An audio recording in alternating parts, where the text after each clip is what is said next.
पूछा है कि सुबह सुबह मन बहुत बोलता है, बड़ा शुभ है।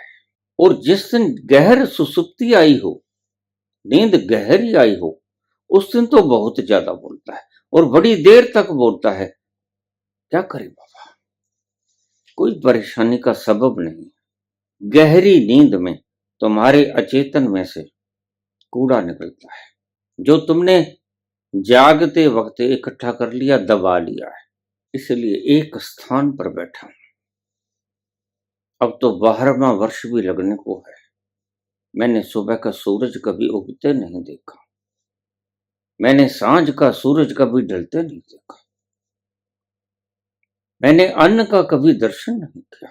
थोड़ा सा जितनी जरूरत होती है उतना आहार ले लेता हूं और उससे उसकी कैलोरी से मेरा शरीर चलता है। और मेरे मित्रगण, मेरे शिष्यगण, डॉक्टर्स कहते हैं कि देखो बाबा, ऐसा चलेगा नहीं। हमारी विद्या ये बात नहीं कहती कि आप जीवित रहोगे, और उनको बोलतों को 10 साल हो गए, लेकिन मैं हूं। उनके हिसाब से मैं 10 साल पहले चला जाना चाहिए था।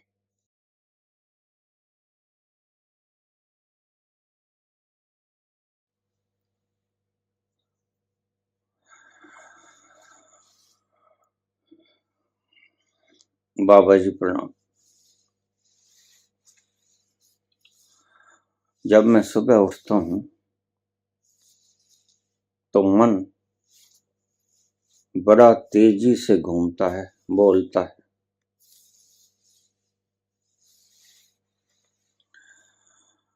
और जितनी गहरी नींद आती है उतना ही ज्यादा बोलता है।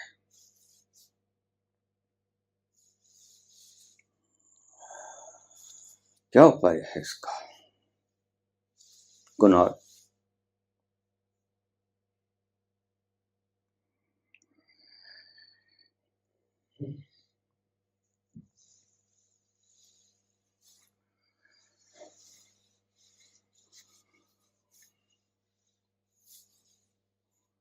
थोड़ा समझने की कोशिश करेंगे। जब आप सुबह उठते हो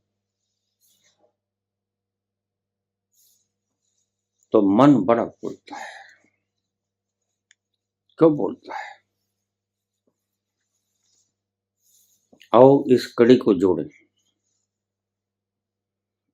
और जितनी गहरी सुसुप्ति में सारी रात गया उतना ही ज्यादा बोलता है।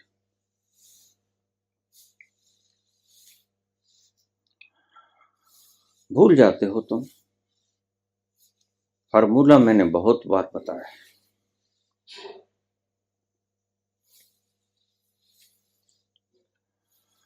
नींद में अचेतन मन खाली होता है। इस शब्द को अंडरलाइन करके रख लेना। नींद में अचेतन मन खाली होता है, इसलिए नींद ताजगी देती। तुम दुखी हो क्योंकि तुम्हारा अचेतन भरा पड़ा है। और नींद जितनी गहरी होगी उतना अचेतन खाली होगा। वह जाएगा कहां? अचेतन जाएगा चेतन में। ये सारी प्रोसेसिंग रात को सोते वक्त होती है। जितना गहरा जाओगे आप, जितनी गहरी सुषुप्ति में जाओगे आप, उतने गहरे तलों से उठेगी शोर गुल, और शोर गुल जाएगा चेतन में। इसलिए मैंने आपसे कहा कि नींद पूरी हुए बिना कभी उठना मत। ये तो एक भाग हो गया, पहला पार्ट। आप कहोगे ये जो शास्त्र भरे पड़े हैं ब्रह्म मुहूर्त के, ये क्या है? तब मन इतना वाचाल नहीं हुआ करता था। ठहरे हुए जमाने थे, इतना ऊहो पोहो नहीं था, इतना भागदौड़ नहीं था। जीवन को जीने के लिए इतनी मुशक्कत नहीं करनी पड़ती थी।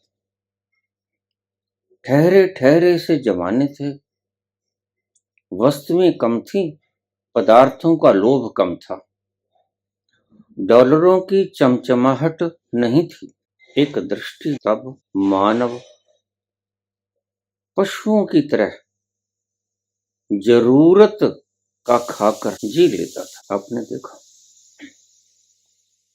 पशु तो कोई वस्त्र भी नहीं पहनता और पशु को शर्म भी नहीं आती। तुम कहोगे फिर वो पशु है। नहीं नहीं, वह पशु नहीं, वह ऑथेंटिक है। प्रकृति ने उसे जैसा बनाया वह ऑथेंटिक है। आज भी बहुत सी प्रजातियां हैं जो नग्न रहती हैं और उन्हें जरा भी शर्म नहीं। तुमने असल में वस्त्रों को पहनने की कवायद तुम्हें पता ही नहीं कब चालू हुई। जिन अंगों को आप छुपाना चाहते हो वो भद्दे, इसलिए छुपाते हो। आपने देखा, आपके घर कोई मेहमान आना तो आप लीपा पोती करते हो। जहां कहीं दाग है फर्श के ऊपर, धूल है, दवांस है, जाला है, सब साफ कर देते हो ताकि आगंतुक को यह दिखे ना कि यह घर बड़ा गंदा है। बस ऐसा ही जिन अंगों को तुम छुपाते हो, तुम्हारे वो अंग गंदे इसलिए छुपाते, लेकिन तुमने इस बात को अन्य अन्य रूपों में ले लिया है। वस्त्रों को पहनने का मतलब कुछ और भी था। मनुष्य जैसे जैसे निर्बल होता गया, उसकी इम्यूनिटी कमजोर होती गई। सर्दी में उसे सर्दी लगने लगी, वस्त्रों का इस्तेमाल शुरू हो गया। गर्मी में उसे लू लगने लगी, वस्त्रों का इस्तेमाल शुरू हो गया। जैसे हम बुलेट प्रूफ का इस्तेमाल करते हैं कि अगर गोली लगे तो हमें नुकसान ना पहुंचे, लेकिन जब वो गोली बनी ही नहीं थी तब कोई बुलेट प्रूफ पहनता था? नहीं, बस ऐसा ही था। आज भी ऐसी प्रजातियां हैं जो वस्त्र नहीं पहनती और मानव जाति नग्नता के पीछे बावली हुई जाती है। हद की बात है और मानवता के लिए शर्म की भी बात है। जो स्त्री अपने अंगों को, भीतरी अंगों को प्रसारित कर देती हैं, उन्हें हम बेशर्म बेहया कहते हैं। हालांकि देखने को उसमें है भी क्या। यही कुतूहल तो तुम्हें फंसा देता है, यही कुतूहल तो तुम्हें बंधनों में जकड़ देता है। आदमी और स्त्री के अंत अंगों को ठीक से समझ लिया जाए और शारीरिक जो भीतर से उठती हैं ऊर्जाएं, उनको भी ठीक से समझ लिया जाए। तो वस्त्र किस काम आते थे? इसी काम नहीं आते थे। पहले व्यक्ति की इम्यूनिटी बड़ी तीव्र होती थी। आदि मानव कहाँ वस्त्र पहनता था और स्वस्थ रहता था। आज भी सभी प्रजातियां देख लो, हमारे पूर्वज बंदर कहाँ पहनते हैं,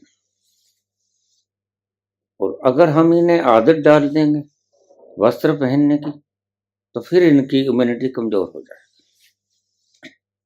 इम्यूनिटी दिन पर दिन कमजोर होती चली जा रही है। जब हवा नहीं होती थी तो पंखा चला लिया, अब पंखे के बिना 1 मिनट बैठा नहीं जाता। इम्यूनिटी कमजोर हो गई, सहन शक्ति कमजोर हो गई। यही तो लुई पाश्चर ने खोजा। किसी भी बीमारी के कीटाणुओं को क्षीण करके अगर उसके शरीर में छोड़ा जाए तो उसे वैक्सीनेशन कहते हैं। शरीर के WBC को, व्हाइट ब्लड कॉर्पस्यूल्स को, उनसे लड़ने में आसानी हो जाती है।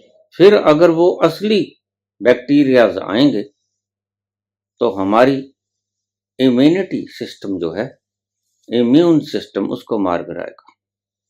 फिर पंखे से भी नहीं चला, फिर हमने कूलर बना लिया। फिर कूलर से भी नहीं चला, फिर हमने AC बना लिया। और अब कुछ ऐसा भी हो जाएगा कि AC से भी नहीं चलेगा, क्योंकि इम्यूनिटी दिन भर रात कमजोर हो रही है। मैं ये नहीं कहता कि नग्न हो जाओ, नग्न होने वाले हुए भी हैं, महावीर नग्न हुए, उन्हें कोई लाज नहीं, कोई शर्म नहीं इस बात की। वह प्रकृति की रचना को हूबहू आपके समक्ष रख देता है। शरीर और मन जैसा भी उसका है वो आपके सामने हो जाता है। और महावीर बड़े प्यारे लगते। आपने कभी देखा, मर्द को ईश्वर ने ज्यादा सुंदर बनाया, शायद आपने कभी सोचा नहीं, लेकिन सुंदरता मर्द की दृष्टि में स्त्री ही रही। गलती खा गए थे। प्रकृति ने सुंदरता मर्द के हिस्से में दी।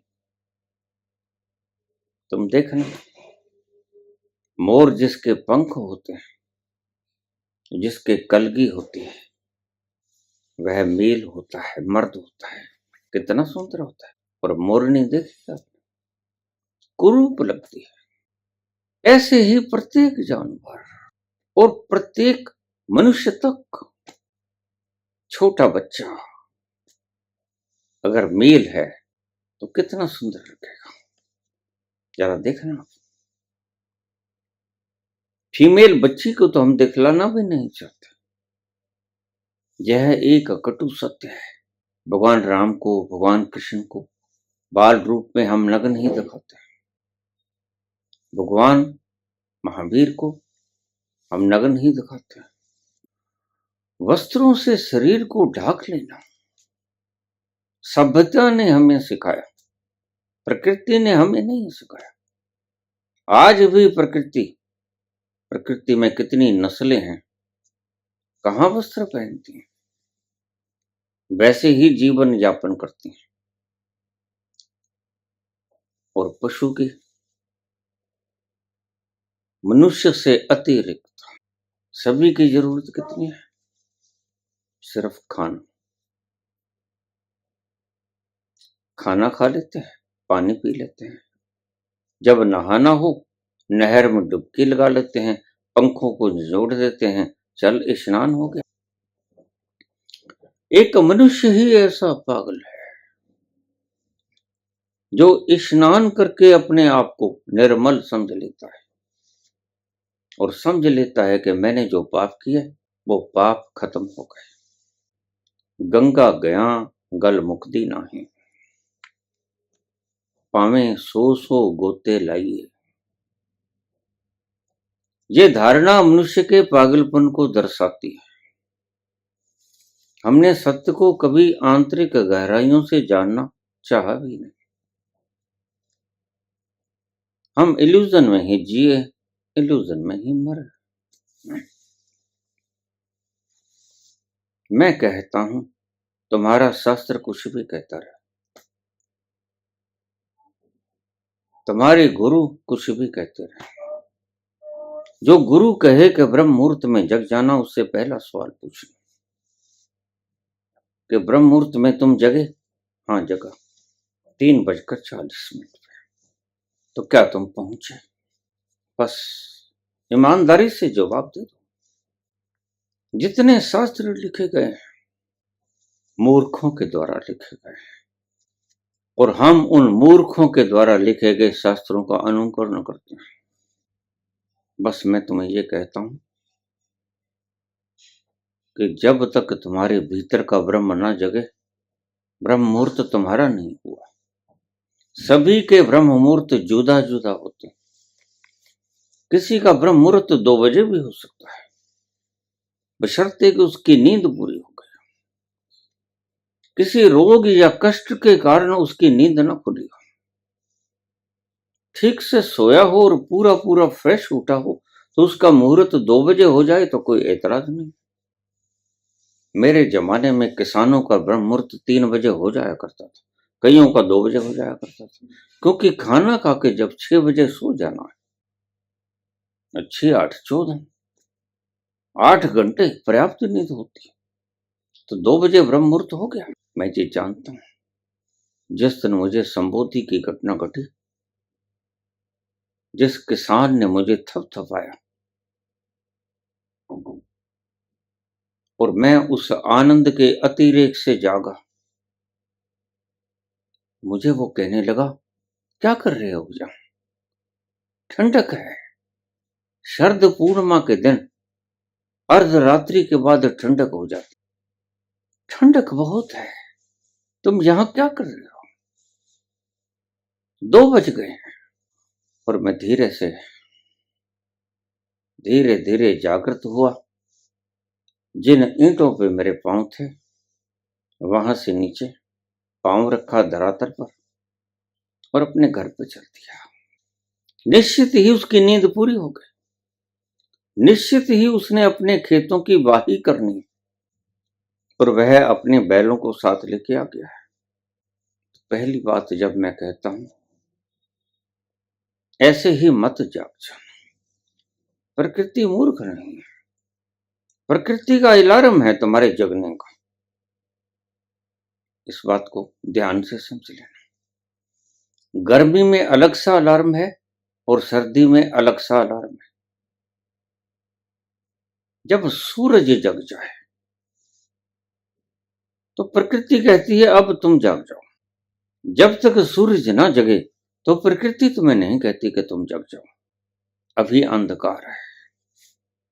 और देखिए, सभी पशु पक्षी, तुम्हारी कोयल, तुम्हारे जितने भी पंछी हैं, जब तक सूरज की रोशनाई बिखरती नहीं, वो अपने घोंसले छोड़ते नहीं। रोशनाई बिखरी तो उन्होंने घोंसले छोड़ दिए और दाना चोगा की तलाश में चल पड़े।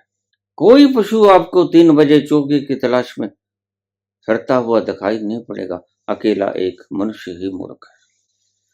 इसने ही अपनी ऑथेंटिसिटी गंवा दी है और उस ऑथेंटिसिटी के परिणाम आज मनुष्य भोग रहा है। मैंने हजारों बार ये बात कही है, रात को जागने वाले व्यक्ति की फर्टिलिटी घट जाती है, बच्चा उत्पन्न करने में बड़ी तकलीफ होगी, और जो बच्चे उत्पन्न भी होंगे वह बड़े कमजोर, मरे से मरियल, दमदार नहीं होंगे बच्चे। इसलिए आपने देखा किसानों के बच्चे इतने सुदृढ़ क्यों होते हैं, क्योंकि वो अपनी नींद पूरी करते हैं। क्यों महावीर इतने सुदृढ़ थे, बस सूरज ढलने से पहले जो खाना था खा लिया, फिर सो गए, सुबह ब्रह्म मुहूर्त में जब जाग खुल गई तो उठ गए, और फिर उठकर कोई बकवास करनी शुरू नहीं की उन्होंने। महावीर ने कभी नहीं कहा नमो अरिहंतानाम, नमो सिद्धानाम, नमो आर्याणाम, नमो उपाध्याय नाम। उसने ऐसी बकवास कभी नहीं की। ये तुम ही हो जो सुबह उठकर रात की फ्रेशनेस को व्यर्थ गंवा देते हो। राधे राधे, राम राम। तुमसे बड़ा पागल धरती पर कोई नहीं। मैंने बहुत से ग्रहों की यात्रा की, ऐसे पागल मैंने कहीं नहीं था। सभी ब्रह्मवेला में उठते हैं और अपने अंतस में जाते हैं, ध्यान में जाते हैं। कहीं ऐसी मूर्खता मैंने देखी नहीं धरती जैसी। ये अजूबा प्लेनेट है जहां ऐसी मूर्खता, अकेला प्लेनेट है। हजारों प्लेनेट्स पे मैं गया, तारों पे मैं गया, लेकिन मैंने ऐसी मूर्खताई कहीं नहीं देखी। सुबह उठते हैं, नित्य कर्म करके स्नान करके बैठ जाते हैं, वहां कोई नाम नहीं जपता, वहां कोई उपासना नहीं करता, कोई मंदिर नहीं, कोई मस्जिद गुरुद्वारा नहीं। ये सभी भेद हैं, और इतना सुंदर फार्मूला वहां से लेके आया तो मैंने तुम्हें प्रचारित कर दिया। वो अपने भीतर उतरते हैं क्योंकि तत्व आपके भीतर है, आपके भीतर है। वो सारे गुरु जन कह कह के चले गए, विदा हो गए, कहां सुन पाए। सर्वव्यापी सदा अलेखा, सर्वव्यापी सदा अलेखा, तो है संग समान, तो है संग समान,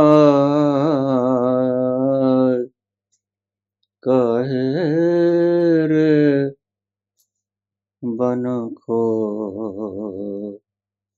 जन जाए। क्यों वनों में खोजने जाता है, क्यों राम राम में खोज रहा है, क्यों राधे राधे में खोज रहा है, पागल हुआ है। दूसरे लोग का व्यक्ति मेरे पास से यहाँ आया, मुझे कहने लगा यहाँ लोग इतने पागल हो गए, पागल खाने क्यों नहीं बनवा देते। ये अपने आप बोल रहे हैं, बाबा इनका उपाय नहीं करते। मैंने कहा मैं क्या उपाय करूं, एक हो तो उपाय कर दूं। सच पूछो तो भीतर के पागल ज्यादा समझदार, बाहर के पागल पागल ज्यादा पागल।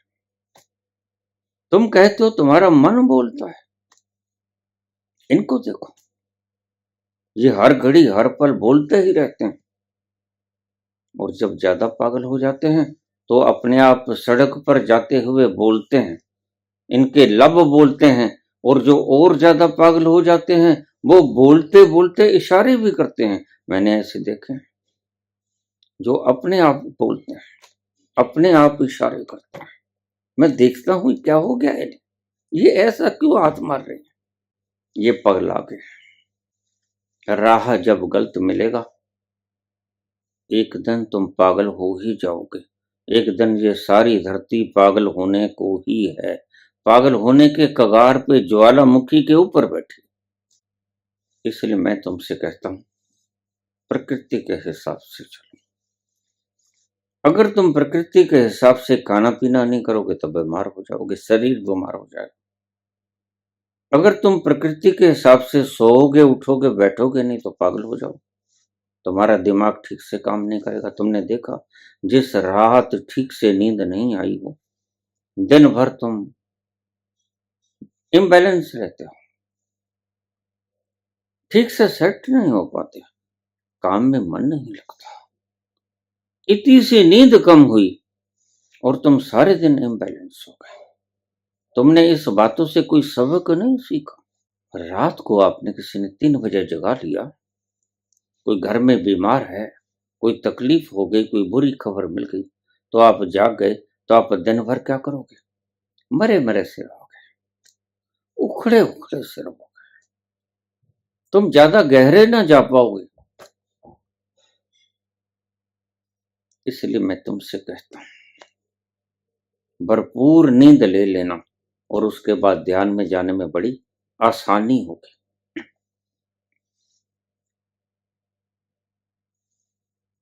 पूछा है कि सुबह सुबह मन बहुत बोलता है, बड़ा शुभ है। और जिस दिन गहर सुसुप्ति आई हो, नींद गहरी आई हो, उस दिन तो बहुत ज्यादा बोलता है और बड़ी देर तक बोलता है। क्या करे बाबा, कोई परेशानी का सबब नहीं। रात को सोए तो पहले तो शरीर अपनी व्यवस्थाएं, जो टूटे फूटे सेल्स हैं, उनको रिपेयर करता है। वो शरीर के हों, वो दिमाग के हों, उन सेल्स को रिपेयर करता है। और जब वो रिपेयर हो जाते हैं, गहरी नींद में तुम्हारे अचेतन में से कूड़ा निकलता है जो तुमने जागते वक्त इकट्ठा कर लिया, दबा लिया है।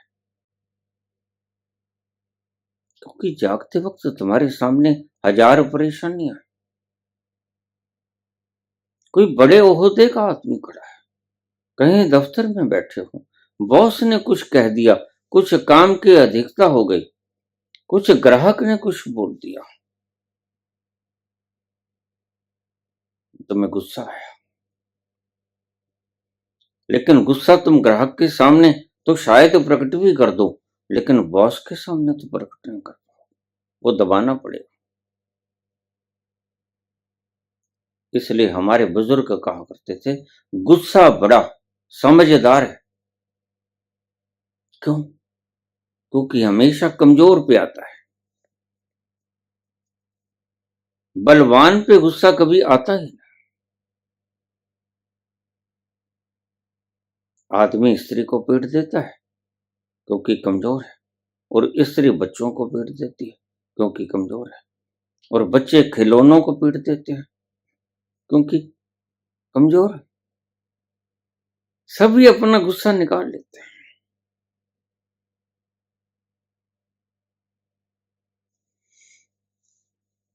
जिससे नींद गहरी आई हो, बिल्कुल आपके भीतर से उतना ही मवाद निकलेगा और चेतन में आ जाएगा, और चेतन में भरता रहेगा। जब आप पूर्ण फ्रेश हो गए, आपके सारे तंतु रिपेयर हो गए, तो प्रकृति आपको अलार्म देगी कि भाई सब रिपेयर हो गया है, ओके, और जग जाएगा। वो तुम्हारा ब्रह्म मुहूर्त है। शरीर जगा ब्रह्म मुहूर्त में, यह अलग बात है। रिपेयरिंग की प्रणाली प्रोसेसिंग संपूर्ण हुई और शरीर की मशीनरी जगी, यह अलग बात है। लेकिन तुमने अलार्म लगा के जगे, यह प्राकृतिक ढंग नहीं, यह तुम्हारे बनाए हुए ढंग है।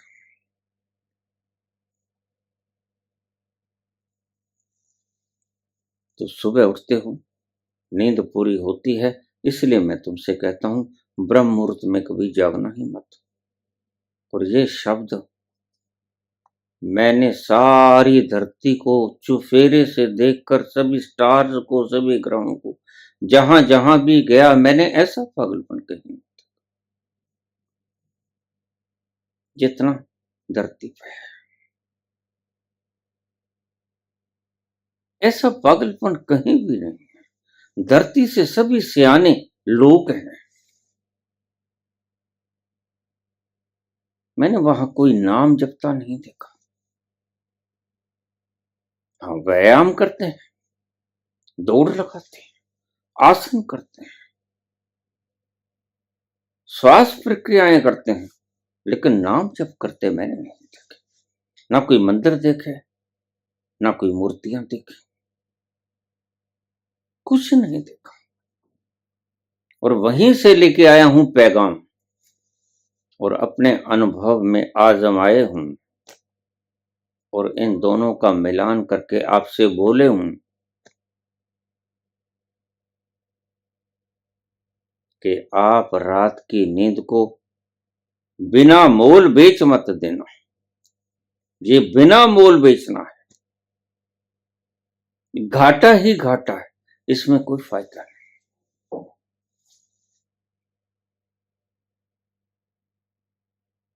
वो काम करो जिससे तुम्हारा उद्धार हो। अगर नाम में कोई बल होता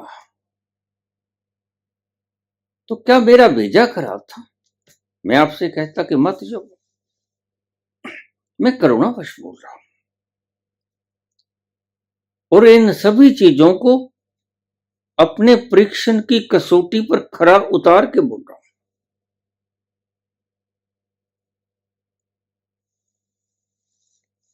इसलिए एक स्थान पर बैठा हूं। अब तो 12वां वर्ष भी लगने को है। मैंने सुबह का सूरज कभी उगते नहीं देखा, मैंने सांझ का सूरज कभी ढलते नहीं देखा, मैंने अन्न का कभी दर्शन नहीं किया। थोड़ा सा जितनी जरूरत होती है उतना आहार ले लेता हूं और उससे उसकी कैलोरी से मेरा शरीर चलता है। और मेरे मित्रगण, मेरे शिष्यगण, डॉक्टर्स कहते हैं कि देखो बाबा ऐसा चलेगा नहीं। हमारी विद्या ये बात नहीं कहती कि आप जीवित रहोगे, और उनको बोलतों को 10 साल हो गए, लेकिन मैं हूं। उनके हिसाब से मैं 10 साल पहले चला जाना चाहिए था। सिर्फ एक छोटा गिलास दूध का 3 बार, और कहीं कोई जाना नहीं, कहीं कोई व्यायाम नहीं, कहीं कोई आसन नहीं, कहीं कोई प्राणायाम नहीं, कहीं कोई अन्य अन्य डाइट नहीं। हमें तो बहुत जरूरत होती है विटामिन की, मिनरल्स की, प्रोटीन, कार्बोहाइड्रेट, फैट्स। इनके अलावा हमें बहुत चीजों की जरूरत होती है। बहुत से लोग तो मुझे ये कह देते हैं बाबा, कहीं वो अनशन करने वाले, भूख हड़ताल रखने वाले जो व्यक्ति जो कलोल करते हैं, ऐसा ही तो नहीं कर रहे हो। मैंने कहा हो सकता है, लेकिन आपको क्या फर्क पड़ता है? मैंने आपसे कुछ मांगा? आपको क्या फर्क पड़ता है? मैं भूखा रहूं, मैं कुछ खाऊं ना खाऊं, अगर मैं सिर्फ बोलता हूं तो उसके अंदर कोई लोभ नहीं होता। बोलने का मतलब सिर्फ यही होता है कि आप कृष्ण का वो सूत्र समझो, सम्य का आहार विहार, जितने से शरीर की जरूरतें पूरी हो जाए। और मेरे शरीर की जरूरतें पूरी होती हैं। मैंने कब कहा मैं भूखों मरता हूं? नहीं, मैं तृप्त रहता हूं, इतने से मैं तृप्त रहता हूं। युक्ताहार विहारस्य, कृष्ण के इन शब्दों का आपको सही अर्थ पता चल जाए और आपको ये प्रैक्टिकल करके मैंने दिखाया। और 11 वर्षों से, अब 12वां वर्ष प्रवेश हो गया, मैं वैसे ही बैठा हूं, बोल रहा हूं, सारे अंग शरीर के बिल्कुल ठीक काम करते हैं यथावत। अगर रात को गहरी नींद आई है तो शुभ है, अति शुभ है। बस आज की मानवता के लिए अगर कुछ बचा है, अगर कुछ बचा है जिसमें आप खोते कुछ नहीं और आनंद पाते हो, वह सिर्फ नींद ही है। तो इसको बचा लो, क्योंकि आज की मनुष्यता के पास, मानवता के पास मात्र नींद ही तो बची, और इसको भी तुम गंवा देते हो तरह तरह की मूढ़तम मूर्ख लोगों के पीछे लग गए। मैं तुम्हें कहता हूं प्रकृति के ढंग से चलो। क्यों सुबह उठ करता हूं? प्राणायाम करने से कुछ नहीं मिलेगा अगर तुमने नींद के मूल्य पर प्राणायाम किया। ध्यान रखना, नींद ज्यादा उपयोगी है, नींद बहुमूल्य है। प्राणायाम तो तुम जब भी चाहे कर सकते हो, लेकिन नींद जब चाहे नहीं आ सकती।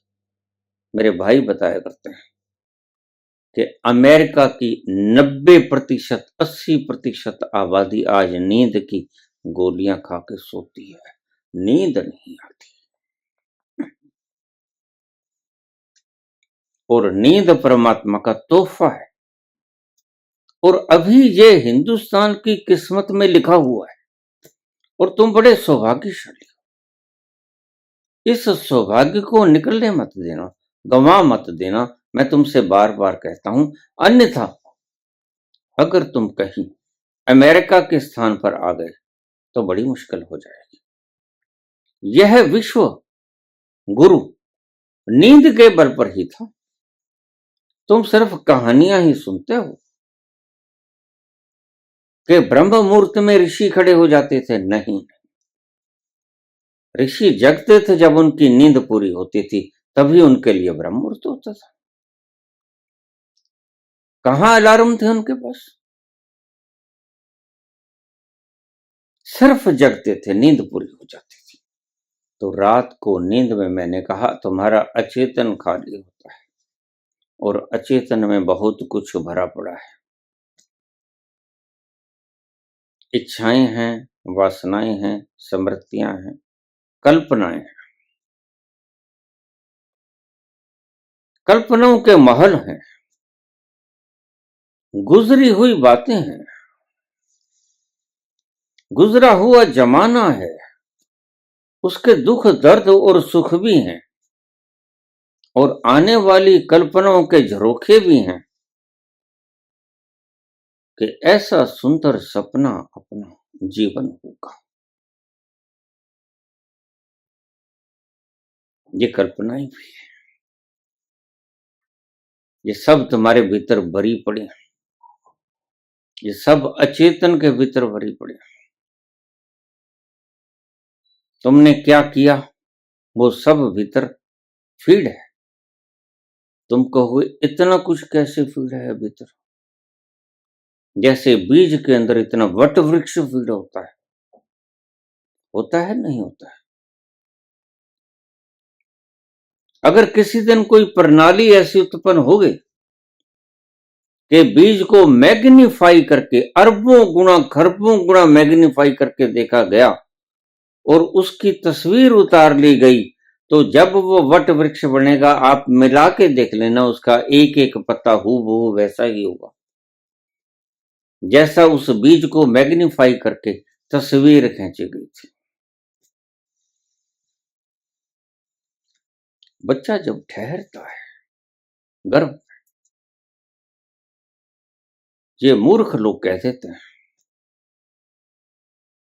मैंने बड़े से पागल देखे।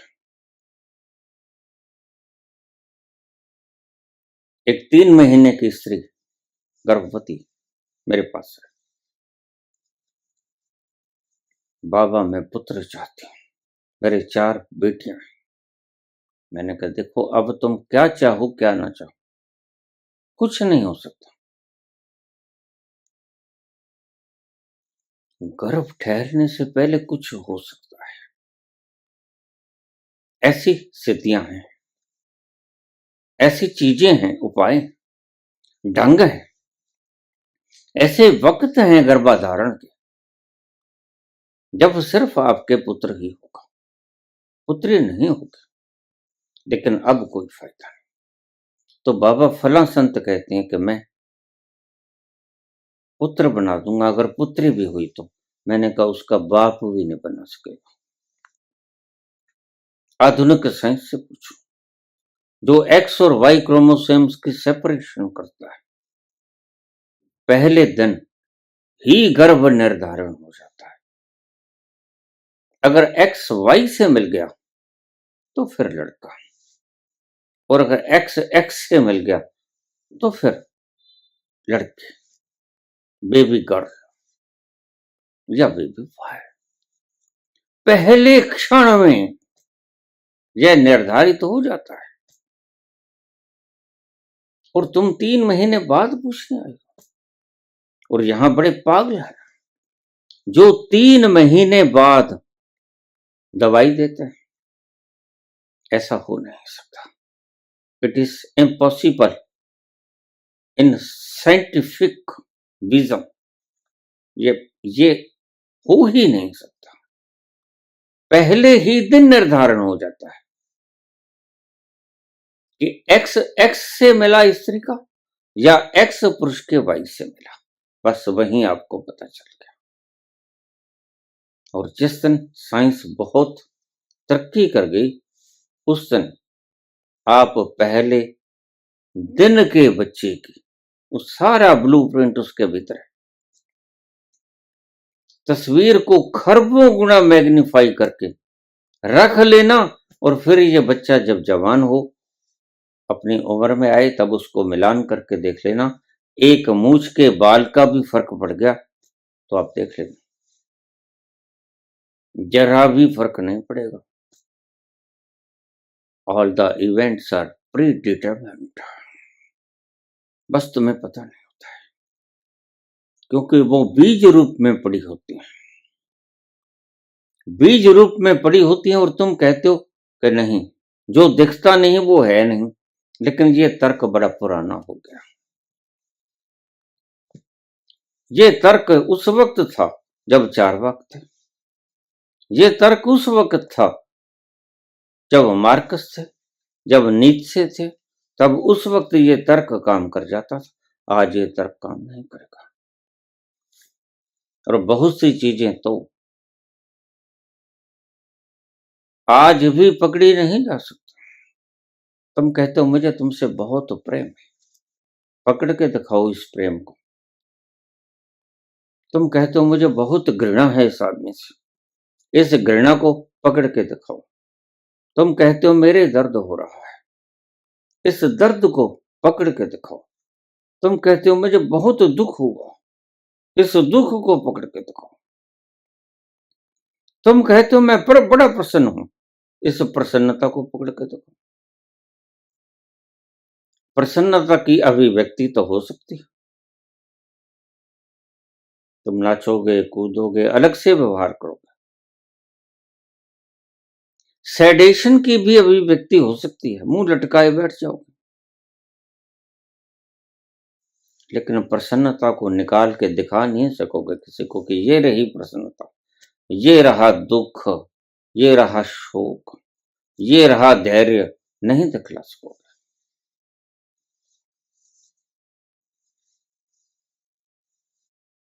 निद्रा के बारे में भी आज साइंस ने बहुत प्रयास किए हैं, और साइंस कभी भी निद्रा का अंतिम छोर ढूंढ नहीं पाएगी। क्यों? मैं ये क्यों कहता हूं? क्योंकि निद्रा का अंतिम छोर स्वयं परमात्मा है, वह रहस्य जिसमें तुम थोड़े से वक्त के लिए चले जाते हो। बस समुद्र में थोड़ी छलांग तो लगानी होती है, और लथपथ हो जाते हो समुद्र के साथ, और तत्क्षण बाहर आ जाते हो। इतनी देर समुद्र के भीतर छलांग लाने में तुम इतने मस्त हो जाते हो, इतनी शक्ति को अपने साथ ले आते हो, वह आपको मदहोश कर देती है। एक पल की छलांग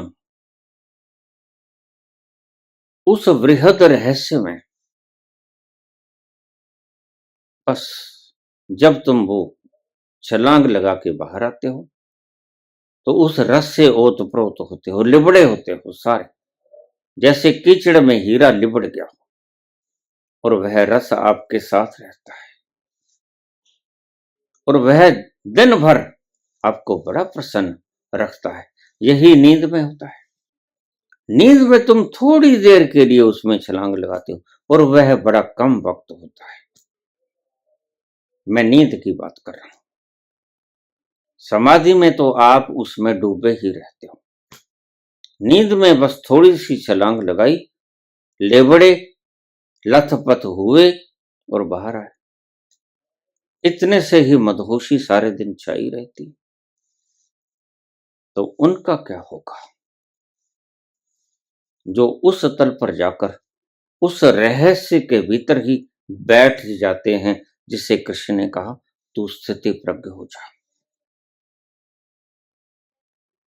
जिसे महावीर ने कहा कैवल्य में चला जा, बुद्ध ने कहा तू निर्वाण में चला जा, कबीर ने कहा सुरती में चला जा, नानक ने कहा तू खुमारी में चला जा। नामों का फर्क है, स्थान एक ही है। बस तू उस रहस्य में चला जा, और वो रहस्य क्या हुआ जो तुमने जान ही लिया। अगर आइंस्टीन भी कहते हैं is not only unknown but also unknowable, वह अज्ञात ही नहीं है वरन अज्ञेय भी है। अज्ञेय का अर्थ है समझते हो, तुम उसे कभी जान नहीं पाओ। साइंस कितने ही कोशिश कर ले, ये जो लोग कहते हैं हम पिछले जन्मों के अंदर PLR कर सकते हैं, ये झूठ बोलते हैं। इनके ये झूठ बोलने का कोई ना कोई अन्य कारण होगा। वह कारण कुछ भी हो, ये भली भांति जानते हैं, धन कमाने के लिए ऐसा करते हैं, मान सम्मान के लिए ऐसा करते हैं। जिस संस्था के साथ जुड़े हुए हैं उसका प्रचार प्रसार करने के कारण से ये बोलते हैं, कारण कुछ भी हो, लेकिन एक बात साफ है कि PLR बुद्धि के तल से हुआ ही नहीं करता। पिछला जन्म सिर्फ आप दे सकते हो। आपके 2 जन्मों के बीच में इतनी जबरदस्त मोटी दीवार है कि उसको आप ही तोड़ पाओगे। वो रेंज जिससे टूटती है वो दीवार, वो रेंज जैसे अंगूठा नहीं मिलता हमका, मेरी जगह आप अंगूठा कैसे लगा दोगे? ऐसे ही प्रत्येक व्यक्ति की रेंज में बड़ा फर्क होता है। साइंस अभी इस बात को खोज नहीं पाया। 2 अंगूठों का फर्क नहीं मिटा पाया, तो भीतर से निकली हुई रेंज का फर्क कैसे निकाल सकता है? नहीं निकाल सकता। वो चाबी लगेगी ही नहीं, तुम कितने ही कोशिश करो। इसलिए मैं इनको दुष्ट कहता हूं। ये ऐसा कुछ फैला के चले जाएंगे कि आने वाले लोग इनकी बातों के ऊपर रिसर्च करेंगे, और रिसर्च करने जैसा इसमें कुछ है नहीं। रिसर्च होती है सत्य अनुभव के ऊपर, असत्य अनुभव के ऊपर कहीं रिसर्च हुआ करती? रिसर्च हो सकती है कबीर के ऊपर, रिसर्च हो सकती है नानक के ऊपर, रिसर्च बुद्ध और महावीर के ऊपर हो सकती है, जिन्होंने अपने सम्राट महल छोड़ दिए। रिसर्च कबीर के ऊपर हो सकती है, चादर बुन रहे हैं और गुनगुना रहे हैं, लाग्यो मेरो राम फकीरी में, फकीरी में मन लाग्यो मेरो। इसके ऊपर रिसर्च हो सकती है कि ये आवाज कहां से आ रही है, कौन से तल से ये उठती है। तरंगे बड़ी रसीली, कर्कश, बाबा की खुमारी पे उठ सकती है,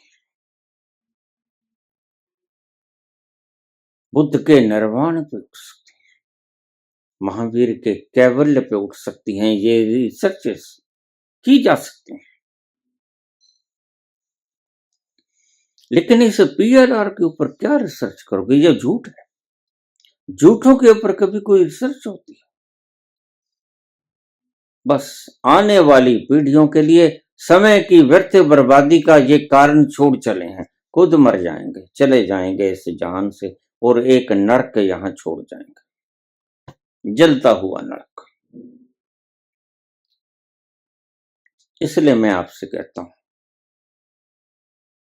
कि कृपया इन लोगों के कोई खुद के अनुभव नहीं, बस इनके मन की बातों को ही ये प्रसारित करते हैं। सत्य का अनुभव इनमें है नहीं।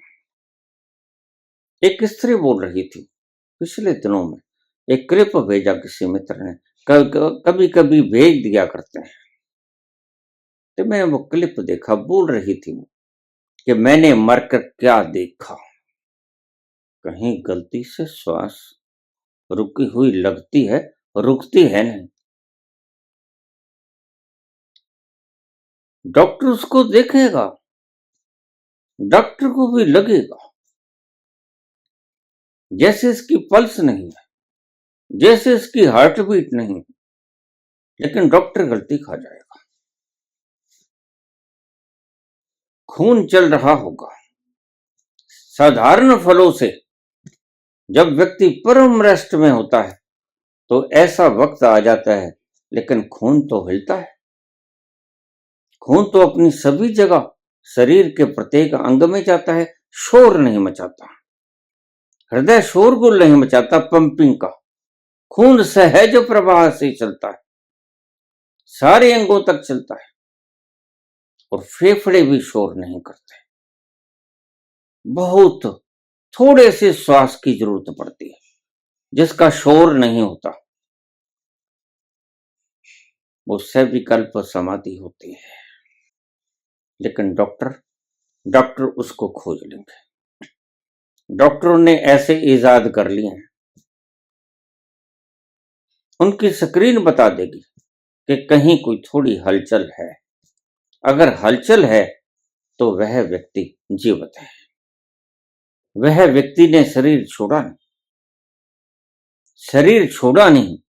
अगर शरीर छोड़ा है तो उसकी सिल्वर कॉर्ड उसके सूक्ष्म शरीर और स्थूल शरीर से बंधी हुई है।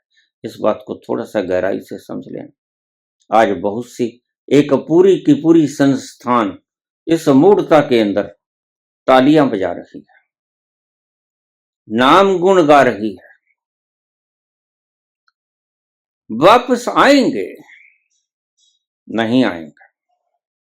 मैंने 2 वर्ष पहले भी कहा था, वो चले गए। और अगर ऐसी ही परंपरा तुम करोगे तो अपने माँ बाप को ऐसे ही फ्रीजर के अंदर रख लेना। क्या पता लगता है कौन समाधि में चला गया, पता चलता है। तुम्हारे घर में कोई मृत हो जाए उसको वैसे ही सजा के रख लेना, वो कभी नहीं उठेगा।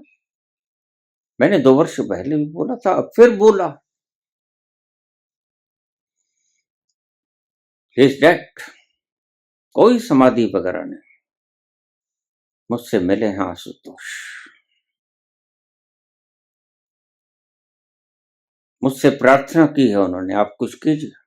मैं क्या करूं? तुम्हारे भक्त मेरी बात मानेंगे? मैं बोल सकता हूं, अगर सुन लेंगे सुन लेंगे, नहीं सुन लेंगे। मैं इतना हिंसक तो हूं नहीं कि उनका गला दबा दूं और कह दूं कि मानो। मानना पड़ेगा, मैं कोई डिक्टेटर थोड़े हूं। ये काम तो जूरी का है, स्वतः संज्ञान लेना चाहिए। ऐसे तो तुम कतार लगा दोगे। शमशान धरती के भीतर हुआ करते हैं, कब्रिस्तान धरती के भीतर हुआ करते हैं। ये तो धरती के ऊपर बनाने शुरू कर दिया। पागलों के पागलपन कहां तक गिनाएं। और 2 वर्ष पहले भी मैंने कहा यह नहीं उठेगा, यह नहीं उठेगा। जब एक व्यक्ति मुझसे आके रो रहा है कि ये लोग मेरे शरीर को अंतिम अंजाम नहीं दे रहे हैं, और मैंने कहा, तो ऐसे ऐसे भद्दे भद्दे कमेंट आए। जो भीतर होगा वही तो आएगा। अगर भीतर कैंसर का फोड़ा है और मैंने पिन चुभो दी, मैंने ब्लेड लगा दिया, तो तुम क्या समझते हो शुद्ध खून निकलेगा जो जीवन दान देता है?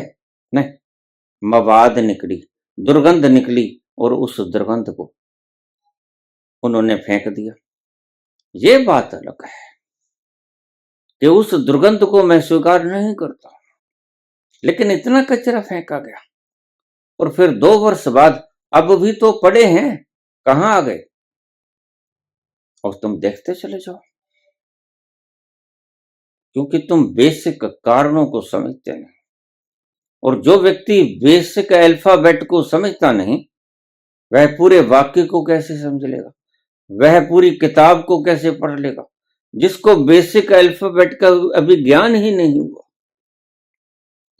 यही तुम गलती खा गए। तुमने बेस तो देखा ही नहीं कि आदमी गया है, सिल्वर कोड का मूल महत्व है इसमें। सिल्वर कोड टूट गई है उस व्यक्ति की। अब वो आना भी चाहे, उसने कोशिश भी की है आने की, ऐसा नहीं है कि कोशिश नहीं की, उसने कोशिश भी की है आने की, लेकिन सिल्वर कॉर्ड टूट गई, गलती से वो सहस्रार से निकल गया, उसको पता नहीं था। वह खुद अनभिज्ञ था, अज्ञानी था कि अगर मैं सहस्रार से निकल गया तो फिर वापस नहीं आ पाऊंगा इस शरीर में। इसलिए मैंने आपसे बार बार कहा है, समाधि किसी भी वक्त किसी की भी लग सकती है, क्योंकि बड़े सरल उपाय मैंने बता दिए हैं, बड़े सरल उपाय मैंने बता दिए हैं। ये क्रिया योग आपको किसी भी वक्त शरीर से बाहर कर सकता है। उस क्षण में क्या किया जाए, क्रिया योग करने वाले इसको ध्यान से समझ लें। अगर क्रिया योग या किसी ध्यान की अवस्था में कोई शरीर को छोड़ देता है, मेरे पास रोज ऐसे कमेंट्स आते हैं, बाबा मेरे से ऐसा हुआ, मेरे से ऐसा हुआ, मेरे से ऐसा हुआ। अगर ऐसा हो जाता है और शरीर मृतवत दिखना शुरू हो जाता है, वह मरा नहीं होगा, क्योंकि शरीर स्वभावतया शरीर से सिल्वर कोड जुड़ी जुड़ी रहती है। जब सूक्ष्म शरीर बाहर निकलता है उसमें प्राण रहता है,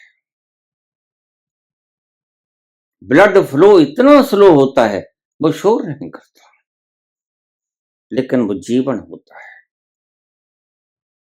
चैतन्य होता है। तो क्या करना है उस अवस्था में? उस अवस्था में उसके दोनों अंगूठों को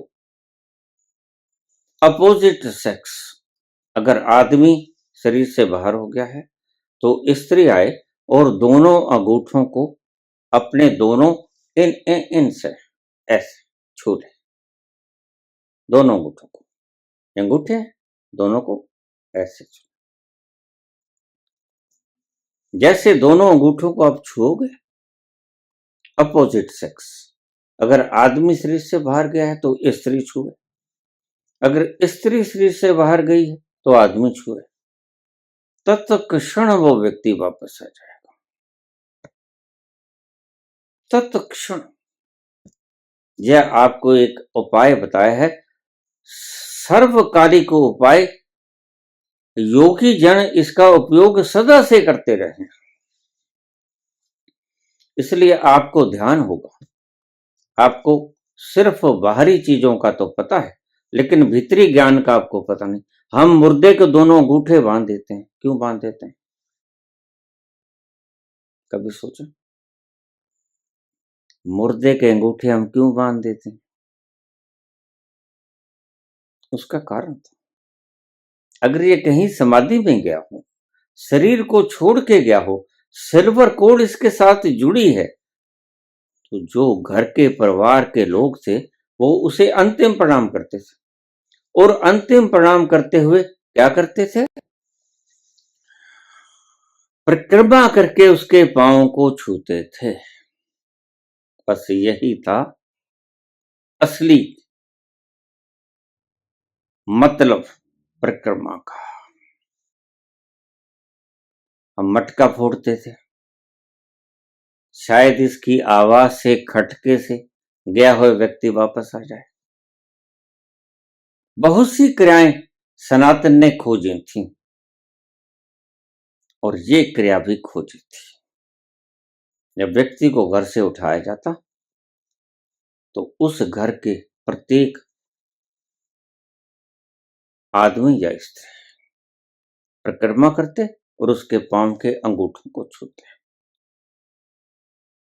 जैसे ही कोई पुरुष गया है, स्त्री ने उसके पांव के अंगूठों को छुआ, हम अंगूठे बांध देते थे ताकि ये अंगूठे इकट्ठे से छुए जाएं।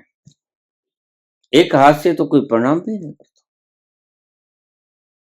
दोनों अंगूठों को पकड़ा जाएगा जब आप प्रणाम करोगे, और वो झट से वापस आ जाएगा, अगर वह समाधिस्थ है तो। अगर मृत है, बस यहीं से आप उपाय कर लो, यहीं से आप देख लेना।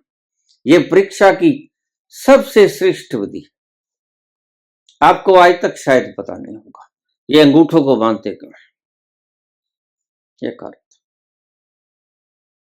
और घर वाले अंतिम प्रणाम करते वक्त परिक्रमा करके उसके पांव को क्यों छूते हैं? आदमी भी छुएगा, कुछ नहीं होगा अगर आदमी गया है तो। लेकिन जैसे ही स्त्री छुएगी तो तत्क्षण आ जाएगा। और अगर स्त्री शरीर से बाहर गई है तो आदमी भी पांव छुएगा। जैसे ही आदमी पांव को छुएगा, नेगेटिव पॉजिटिव का विद्युत का आवरण पूरा हुआ, सर्कल पूरा हुआ और वह स्त्री वापस आ जाएगी। इसलिए आपने शायद देखा हो, तांत्रिक लोग अपने साथ स्त्री जरूर रखते थे। कारण क्या था? लोगों ने उन्हें शक की निगाह से देखना शुरू किया।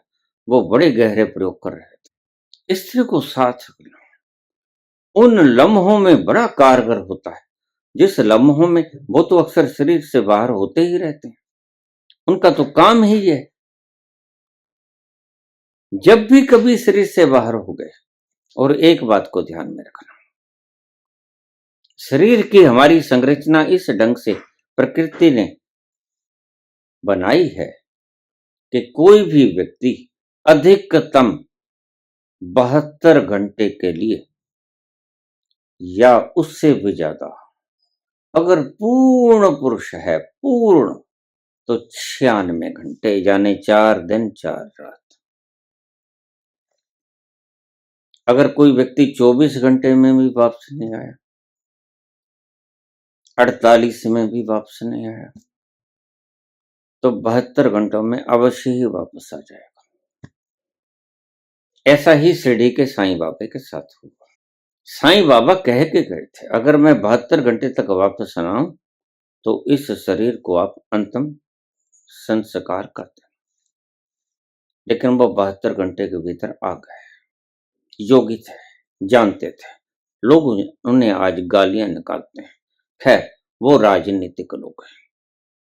वो ऐसे लोग हैं जो 5 लाख रुपए की नौकरी छोड़ के आए हैं नफरत फैलाने के लिए। उन्होंने इस नफरत को बांटने में ही बाल सफेद कर लिए। उड़े नहीं, ये गनीमत है। और हम इन लोगों को मान देते हैं, बुद्धुओं को, जिनको पता है कुछ नहीं। भला नफरत बांटना भी कोई समझदारी? प्यार बांटना तो समझदारी। प्यार फैलाना तो बहुत बड़ी समझदारी। नफरत फैलाना भी कोई समझदारी? जरा जवाब देना। एक व्यक्ति मुझे कहने लगा, नथुराम गोडसे की जय जयकार बुला रहे हैं। मैंने कहा, अगर कोई नथुराम गोडसे इनके सामने पिस्टल लेके खड़ा हो जाए तो फिर इनको कैसा लगेगा? फिर जय जयकार करेंगे या हाय तौबा मचाएंगे? फिर हे राम कहेंगे या हाय तौबा मचाएंगे?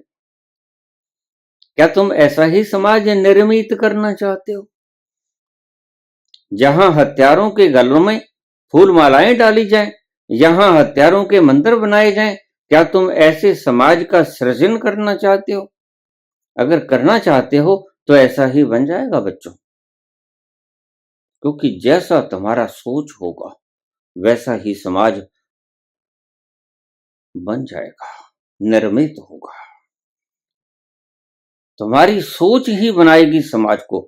और ध्यान रखना, अगर तुमने गोडसों को सम्मान देना शुरू, मैं ये नहीं कहता कि गोडसों को सम्मान मत दो, लेकिन मैं आपको उसके परिणाम बता रहा हूं। वो तो न्याय ने कर दिया, टांग दिया उसे। अब तुम गांधी को गोली मारो, खून निकालो नकली जो रंग भरा है, या गोडसे के हार पहनाओ, इससे ना गोडसे का कुछ बनने वाला है ना गांधी का कुछ बनने वाला है। भला स्टैचू के ऊपर गोली चलाने से क्या होता है? वो तो पत्थर है। और भला स्टैचू को माला पहचानने से क्या होता है? कुछ नहीं होता है।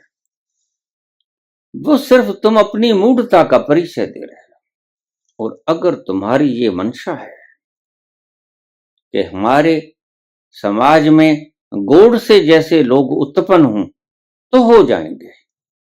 ऐसे ही करते रहो बच्चे, शुभमस्तु, कल्याणमस्तु, ऐसा ही होगा। फिर गोडसे ही जन्म। बस फिर धरती कैसी होगी, फिर समाज कैसा होगा, इन गलियों में क्या दिखेगा सड़कों के ऊपर, ये तुम अच्छी तरह से जानते हो। नरमुंडियां ही मिलेंगे और कुछ मिलने वाला नहीं। ये सड़कों के ऊपर फूलों की पंखुड़ियां दिखाई नहीं पड़ेंगी, ये गुलाब की लाल पंखुड़ियां नहीं होंगी, यह खून की लाल। किसे भी आप मान दे सकते हो, लेकिन वैसा ही समाज बना पाओगे, निर्मित कर पाओगे, ये आप पर निर्भर है। वो तो चले गए जाने वाले, अब तुम समाज कैसा चाहते हो वैसा ही बना लो, कौन रोकता है। लेकिन ध्यान रखना, अगर गोडसों का समाज बनाओगे तो कोई गोडसे, क्योंकि गोडसों का समाज है तो गोडसे ही जन्मोगे, उनके दिमाग के अंदर यही तो कुछ भरोगे, और एक दिन कोई गोडसे तुम्हारे सामने भी रिवॉल्वर तान के खड़ा हो सकता है, तुम्हारे सीने में गोलियां उतार सकता है। क्योंकि वो तो गया, गांधी भी गया, गोडसे भी गया, लेकिन अब तुमने कैसे निपटना है। तुमने कौन पैदा करने हैं, बुद्ध पैदा करने हैं या गोडसे पैदा करने हैं। तुम जरा बाहर जाते हो, वहां तो नहीं कहते मैं गोडसे के मुल्क से आया हूं, वहां तो तुम शर्म के मारे गड़ जाते हो, वहां तो तुम कहते हो मैं बुद्ध के देश से आया हूं, मैं गांधी के देश से आया हूं।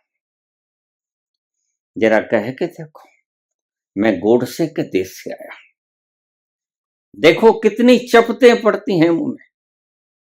वापसी से जहाज के अंदर बैठा दिया जाएगा। सुबह जब मैं जगता हूं तो मन बड़ा बोलता है। रात्रि जितना विश्राम करोगे, ये एक फॉर्मुलेशन आप नोट कर लेना, जितना रात्रि में विश्राम करोगे और ब्रह्म मुहूर्त में सही ब्रह्म तुम्हें जगाएगा कि जग जाओ भाई, वही अलार्म है, और जग जाओगे तो निश्चित यही यही प्रक्रिया होगी, यही होगी। अचेतन खाली होगा, और अचेतन खाली होकर कहां जाएगा, कोई रास्ता नहीं, चेतन के द्वारा निकासी का द्वार, चेतन में इकट्ठा हो जाएगा। इस चेतन में जो इकट्ठा हो जाएगा, अब उससे कैसे निपटना है, ये आखिरी शब्द समझ लो। वो चेतन में इकट्ठा हो जाएगा, उससे कोई झगड़ा मत करो, बस शांत बैठ जाओ। यही कारण था ब्रह्म मुहूर्त में, बस आप जाप करने लग गए, कहा था आपको ध्यान करने के लिए, कुछ नहीं करना, सिर्फ बैठ जाना है, मौन। वहीं बैठ जाओ जिस चारपाई के ऊपर, बेड के ऊपर आप सोए थे, लेटे थे, आराम से बैठ जाओ। अभी अभी ताजा ताजा उठे हो, अभी अभी कुछ न करने की प्रवृत्ति है, सारी रात न करने में तुम रहे हो, निष्णात हो गए हो सारी रात न करने में, तो न करने का संस्कार इस वक्त हावी है। आराम से बैठ जाओ, सुख आसन में बैठ जाओ, सारे शरीर को ढीला छोड़ दो। वो विचार आएंगे और भी ज्यादा घनीभूत होके आएंगे, और वही प्रक्रिया जो ध्यान में करनी होती है, कुछ ना करो, उन विचारों के साथ कोई छेड़छाड़ ना करो। वो आए हैं बाहर उत्सर्जित होने के लिए, उनको विकिरित होने दो, उसको निकलने दो वातावरण में। तुम इनसे, उनके साथ ना तो उनके पीछे लगो, ना उनको रोको, ना उनको दबाओ, बस तुम उनको उत्सर्जित हो जाने दो। तुम अपने में बैठे रहो, कोई छेड़छाड़ ना करो उन विचारों के साथ। बा मुश्किल प्रकृति ने आपके अचेतन को रात भर प्रयास करके खाली किया है। प्रकृति के इस प्रयास को व्यर्थ मत करो, तुम व्यर्थ कर देते हो। सुबह उठकर सतनाम श्री वाहिगुरु, बस खत्म हो गया काम। अब वो भीतर ही लौट जाएगा वापस। अब वो बाहर उत्सर्जित होने के लिए आया था, नहीं होगा, क्योंकि तुमने ब्रेन को फिर से भरना शुरू कर दिया। तुमने उन मौन लम्हों का लाभ नहीं उठाया, नए करने के लम्हों का, जो सारी रात आपको प्रकृति ने प्रशिक्षण दिया कि कुछ नहीं करना, तभी तो सो पाए।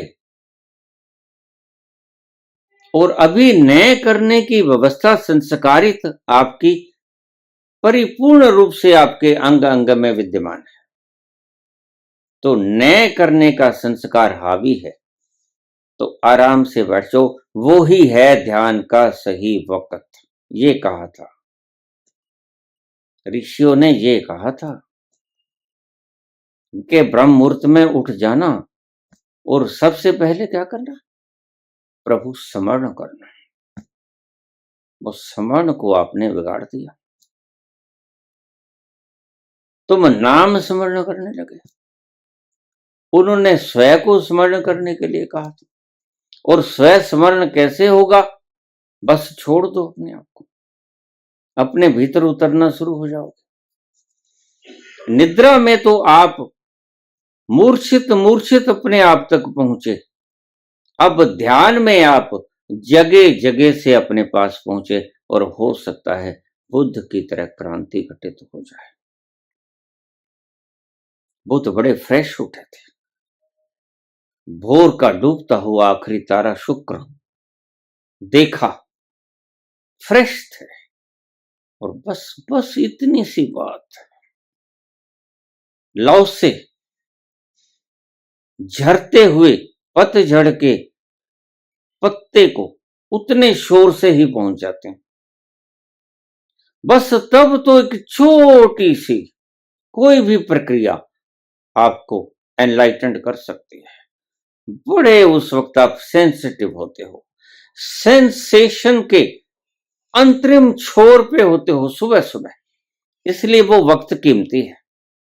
लेकिन तुम सदियों से इसे गंवा रहे हो, किस कारण से, तुम्हारे इन मूर्ख मार्गदर्शकों के कारण से। ये कहते हैं सही 3:40 पर जग जाना, जग जाओ, लेकिन मेरी बात को लिख कर रख लो, मिलेगा कुछ नहीं, कुछ नहीं मिलेगा। तुम कभी अपने आप को जान ना पाओगे। ये मेरी बात को हृदय के ऊपर भी लिख लेना, कागज के ऊपर भी लिख के रख लेना। अगर आपको कुछ मिल जाए स्मरण करने से, तो मुझे जो चाहे दंड दे देना, मैं हाजिर। अगर पीएलआर करने वाला ये बता दे कि कौन किस जन्म में क्या था, तो मुझे जो चाहे दंड दे देना। जिस चीज के विरुद्ध मैं बोलता हूं, वो उसका विरुद्ध नहीं बोलता हूं, मैं सत्य के हक में बोलता हूं, और मैं पूरा 100% आश्वस्त होता हूं तो ही बोलता हूं। ऐसे ही मुझे किसी पागल कुत्ते ने नहीं काटा, पूर्ण आश्वस्त। वर्षों का तप नहीं, जीवनों का तप मेरे साथ है, जीवनों का संस्कार और जीवनों का अनुभव, जीवंत अनुभव मेरे साथ है। इसलिए मैं तुमसे बहुत बार कहा, अगर कोई जप करता करता व्यक्ति पहुंच जाए तो मुझे दंडित करना आगे। अगर कोई पीएलआर करने वाला बता दे कि पिछले जन्म में यह कौन था, तो मुझे दंडित कर देना आगे। ये सब आपको ठगने की घटनाएं, बस गलती खा गया, आपने महापुरुषों के शब्दों का अर्थ गलत कर लिया। सुबह उठो बिल्कुल ठीक, ब्रह्म मुहूर्त में उठो बिल्कुल ठीक, जब ब्रह्म आपसे कहे उठो तब उठो, और वो ही ब्रह्म मुहूर्त है। और उस वक्त कुछ न करने की, आपके भीतर का संस्कार बड़ा गहन है, तो उस वक्त न करने की, जागृत अवस्था में बैठ जाओ। सोए सोए तो आप सुषुप्ति में कुछ न करने की अवस्था में थे, अब जगह जगह न करने का संस्कार प्रभावी है, तो उसी तरह बैठ जाओ, और न जाने कौन सा क्षण समाधि का क्षण बन जाए। बुद्ध का वही क्षण समाधि का क्षण बना, ब्रह्म मुहूर्त ही समाधि का क्षण बना, उस वक्त कोई विचार नहीं होता। जो विचार निकलता है निकल जाने दो, कोई छेड़छाड़ ना करो। जैसे ध्यान में आप अक्सर करते हो, कोई छेड़छाड़ नहीं करते, उसके पीछे भी मत चलो और उसको दबाओ भी मत, उससे लड़ाई झगड़ा भी मोल मत लो। बस आप सहज अपने में विराजमान हो जाओ। कृष्ण का ये सूत्र याद रखो, सती प्रज्ञ हो जा अर्जुन। अपनी प्रज्ञा में स्थित रहो। जो प्रकृति ने सारी रात की मशक्कत के बाद आपका कचरा, सारी रात प्रकृति आपके कचरों को साफ करती है, जो आपके चेतन में लेके गई है, वो बाहर निकलने के लिए उसको बाहर रास्ता दे दो, उससे छेड़छाड़ मत करो। आपने कभी देखा, ये मूत्रपान करते हैं सुबह का, और प्रकृति सारी रात आपकी गंदगी को एक्सक्रीट करती है बाहर, फॉरेन मटेरियल्स को बाहर निकालती है, और सुबह सुबह आप उसी मूत्र को पी लेते हो, फिर लोग मुझे गालियां निकालते, अरे बाबा तू सठी आ गया है, तेरा दिमाग खराब हो गया है। मैंने कहा बिल्कुल, तुम ठीक कर लो, मूत पी पी के। मुझे क्या कहती हो, और ज्यादा पियो, पानी की जगह मूत पियो, बर्फ डाल डाल के पियो, कोल्ड ड्रिंक बना के पियो, मुझे क्या इतराज है भाई। लेकिन एक बात को ध्यान में रखो, डॉक्टरों से पूछ लो कि प्रकृति रात को क्या करती है। प्रकृति रात को आपके सारे अवयवों से गंदगी निकालकर, दो ही रास्ते हैं, या मल या मूत्र, इनके रास्ते ही सारी गंदगियों को निकाल देते हैं। इसीलिए जो पैथोलॉजिस्ट आपसे कहते हैं, देखो भाई पेशाब टेस्ट करना है, सुबह सुबह का पेशाब लेके आना।